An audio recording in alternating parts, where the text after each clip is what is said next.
Olá, tudo bem? No Redação Novo Tempo de hoje, a gente vai discutir sobre a polêmica lei na Dinamarca que permite ao governo confiscar bens de refugiados. E também sobre os impactos que a chegada desses imigrantes tem causado nos países europeus. A gente conversa também sobre a crise econômica. E como os brasileiros estão pensando duas vezes antes de ir às compras. E também entra em pauta aqui no Redação a proposta da Base Nacional Curricular, que vem causando muita discussão por mudar o conteúdo da disciplina de História nas escolas. Fique com a gente, o Redação Novo Tempo está só começando.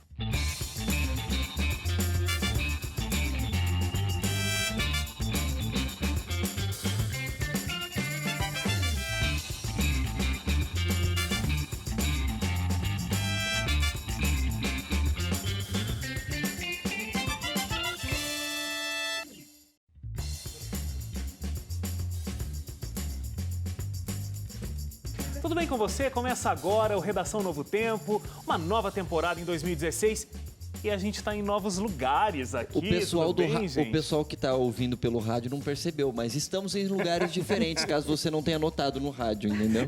Eu acho engraçado que ele fala, não percebeu e notou. Não teria condição, né? Não teria, da não pessoa teria. Mas eu tô perceber. super gostando desse lugar aqui, viu? Eu me senti no meio de vocês. É que era o meu lugar, então por isso você está se Também. sentindo bem. Eu tô no lugar que era da Também. Suzane. Eu mudei de lugar, mas continuei com o pontinho. O Eric ganhou E o eu pontinho fiquei que ele não feliz tinha. porque agora eu E tenho eu um tô pontinho super aqui. chateado porque eu É o não tenho ponto os de apoio. pontinhos. Ponto de apoio. Gente, mas olha, como sempre aqui no Redação, a sua participação é fundamental para que esse programa aconteça. Você já conhece as formas como você pode participar com a gente. novotempo.com/jornalismo, você tem lá o nosso site com os programas antigos, você pode acompanhar quando você não consegue ver pela televisão ou ouvir pelo rádio. facebook.com/ntjornalismo, Twitter e Instagram, você encontra a gente pelo @ntjornalismo. Por favor, não nos deixe falando sozinhos, né? Queremos a participação de todos. É isso, quem tá ouvindo pelo rádio, pela televisão, interage aí com a gente para não ficarmos só nós quatro. Isso mesmo. Olha, o parlamento da Dinamarca aprovou na última terça-feira uma lei polêmica que permite ao governo confiscar dinheiro e objetos de valor dos refugiados. A medida deve ajudar a cobrir despesas como habitação, alimentação e saúde, enquanto os pedidos de asilo são julgados. A nova lei permite que sejam confiscados bens avaliados em mais de 10 mil coroas, o equivalente a R$ 5.900. E que não sejam também de valor afetivo, por exemplo, uma aliança, retratos de família, uma medalha, algum item de decoração.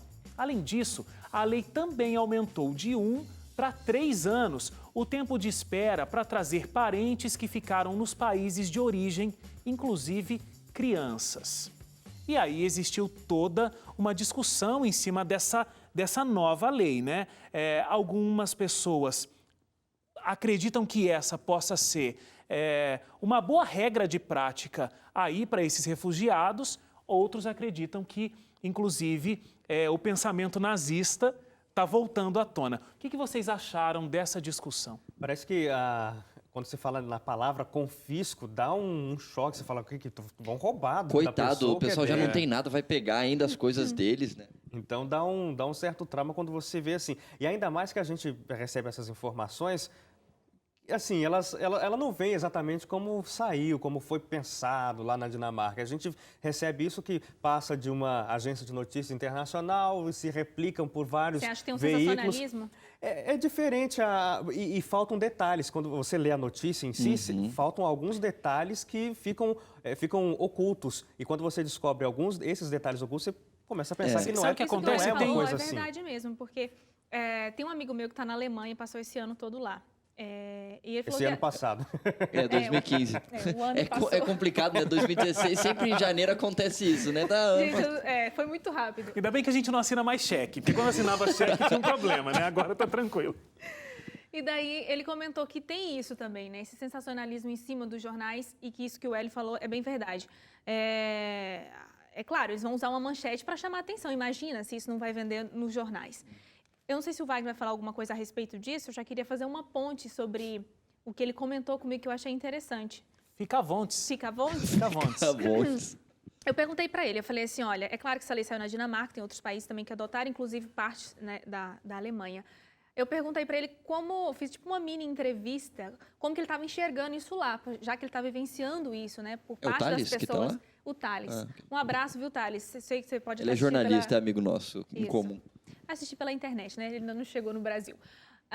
Ele comentou o seguinte, que a Alemanha ela está bastante dividida em relação aos refugiados, né? Parte realmente acredita que não se deve receber, que tem que serem rígidos, né, com essa recepção. A outra parte acredita que tem que ajudar, tem que ser solidário e tudo mais.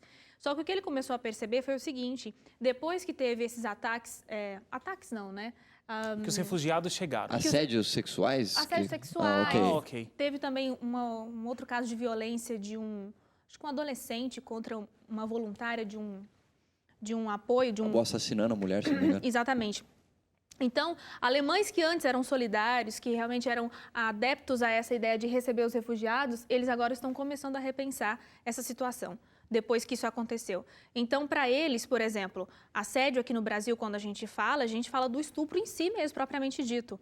O que aconteceu lá, acho que no metrô, né, na Alemanha, foi não sei se eu posso dizer isso aqui tão abertamente, mas foi uma passada de mão, mas para eles isso já é muito sério. Claro. Então, quando entram outras pessoas com outra cultura, com outro pensamento, começa a bagunçar o ambiente e quem está morando lá se sente realmente invadido. E eu acho que é um processo que acontece de ambos os lados, porque o Hélio estava falando que às vezes chega a notícia e a gente não tem todos os detalhes, né? Mas a Dinamarca já faz esse processo de, vou usar a palavra, confiscar alguns bens, por exemplo, dos moradores lá que pedem o nosso tipo salário-desemprego. Então, isso já acontece, seguro-desemprego. Isso já acontece lá. Então, não é uma coisa que parece que o refugiado está chegando e vai precisar do Estado para poder pagar a sua estadia, e aí parece que é um tratamento diferenciado. Nos próprios moradores da Dinamarca, isso já acontece. Só que tem uma coisa, com os moradores de Dinamarca, a polícia, por exemplo, não pode entrar na casa, né? Essa é uma diferença. No caso dos refugiados, eles vão mexer mesmo nas coisas deles. Eu busquei saber um pouquinho mais sobre isso quando a pauta chegou pra gente. E aí eu estava conversando durante essa semana junto com o editor-chefe do Jornal do Novo Tempo, trabalha junto com o Hélio, o Bruno Eumano. E aí a gente procurando, porque geralmente nas informações que estavam chegando aqui no Brasil, por meio de agências internacionais, só estava falando assim, ó, tá confiscando o dinheiro dos refugiados que tem mais de cerca de 5 mil e poucos dólares. Mas eu fiquei com a sensação assim, bom, peraí, eles devem ter um bom motivo para estar fazendo isso, eles não fariam isso, tipo, a Dinamarca não é um país de malucos que vai sair por aí, sabe, destratando as pessoas. E aí demorou para a gente chegar numa fonte de informação que o Bruno, que é o jornalista, encontrou num jornal da Dinamarca mesmo. Inclusive, teve que pegar o tradutor automático para traduzir do dinamarquês para o inglês. Mas, basicamente, é o seguinte, o que acontece? Os refugiados estão chegando ali sem nada. Uhum. Só que alguns chegam com bastante dinheiro. E aí, o que acontece? Os que chegam na condição de refugiados, o governo da Dinamarca dá tudo para eles, que eles precisam do básico. Então, dá moradia, da comida e, inclusive, alguns outros benefícios. Ou seja, o Estado está bancando isso. E aí o que acontece? Se o refugiado... O Estado banca isso para todos, inclusive quem chega com dinheiro ou quem chega sem dinheiro. Exatamente. Só que o que acontece? Só que quando o refugiado chega nessa condição de, olha, eu preciso da ajuda do Estado, o Estado quer confirmar. Você não tem dinheiro nenhum mesmo superior a tal valor que faria com que você pudesse se sustentar. Se o refugiado prova que ele não tem, tudo certo. Agora, se ele não consegue... Agora, uma coisa interessante que aconteceu também, que eu vi nessa informação desse jornal dinamarquês, é que, assim, se chega um refugiado que tem um pouco mais de dinheiro e ele fala assim, olha, eu não preciso do apoio do governo, dessas, sei lá, de uma casa, de comida que o governo subsidie. Eu só quero que vocês me aceitem no país de vocês, porque meu país está em guerra, está com problemas. O governo não confisca os valores acima de 5 mil e poucos dólares. Claro. Por quê? Porque o governo está tendo que bancar a vida dele. Então, faz muito sentido confiscar. É que nem você encontrar alguém mendigando na rua e aí o cara tá lá fingindo que ele tá com a perna quebrada ou tá com uma doença. Se o cara não tá, ele tá mentindo pra você, ele tá te enganando pra conseguir teu dinheiro. É basicamente isso que o governo dinamarquês está fazendo. Você tá precisando da minha ajuda? Ok, deixa eu só confirmar se você não tem condição mesmo de se E é isso que o se Wagner ajudar. disse, eles já fazem isso com os próprios dinamarquês, né? Se a pessoa realmente precisa de auxílio do governo, ok. Mas se ela tem condições e não precisa, o governo não dá esses auxílios. Inclusive, um dos argumentos é o seguinte, né? Em defesa da lei. Se um dinamarquês que tem um bem, ele não vai receber esse auxílio do governo, ele vai ter que vender esse bem para conseguir se manter. Então, o refugiado vai passar mais ou menos por essa mesma situação. Agora, olha, a gente comentou aqui um pouco sobre essa questão das diferenças culturais, né? E a Suzane falou de estupro. É muito diferente, são culturas que estão se encontrando e muito diferentes. Como a mulher se veste ali no Oriente Médio e como a mulher na Europa, né? Em alguns locais ali é permitido, por exemplo, o topless, tomar sol sem qualquer cobertura, isso não é atentado ao pudor. Então, imagina esse encontro. E isso não está acontecendo só na Dinamarca. Em vários países que a gente está vendo essa chegada dos refugiados à Europa, tem acontecido essa diferença cultural, né? Wagner, ainda voltando a falar do Thales, da minha mini entrevista, isso é muito evidente. Ele disse que na Suécia, por exemplo, é um absurdo alguém jogar lixo no chão. Até lembrei do Hélio lá, quando sempre ele fala em Curitiba, né? Então, o sueco ele não permite isso. E aí os refugiados que estão chegando, eles não têm esse mesmo costume. E aí vai vendo o ambiente deles, que é organizado, tem uma vida estruturada, sendo de repente invadida. Porque, imagina, aqui no Brasil a gente tem esse costume de jogar lixo na lixeira? Vamos falar a verdade. Não. Então, imagina eu chegando lá, de repente, não que eu jogue, tá, gente? Até porque eu também não curto isso, jogo sempre na lixeira. Mas imagina eu chegando lá no país e com o meu costume, jogar lixo na rua. É um absurdo para quem está lá. Inclusive, na própria Alemanha, ele disse que presenciou uma briga de vizinhas lá, do esquema assim, a vizinha reclamava com a outra porque ela tinha jogado muito lixo na lixeira, que era um lixo grande, e lixo grande tem um outro lugar para você fazer esse descarte. Então, imagina, aqui no Brasil a gente já fica feliz quando alguém joga na lixeira. Lá ela estava brava porque, olha, esse lixo não pertence a esse lugar. Então, é muito diferente. Aí, quando alguém chega, invade o seu espaço, bagunça a sua vida, que é estruturada, organizada, certinha, e ainda gera conflito por procura de emprego, que foi, desde 2008, com a crise, já começou a ser um problema na Europa. Então, há pressão popular para o governo tomar as providências. Eu acho que aí é onde entra... E o governo mesmo tem tentado, né?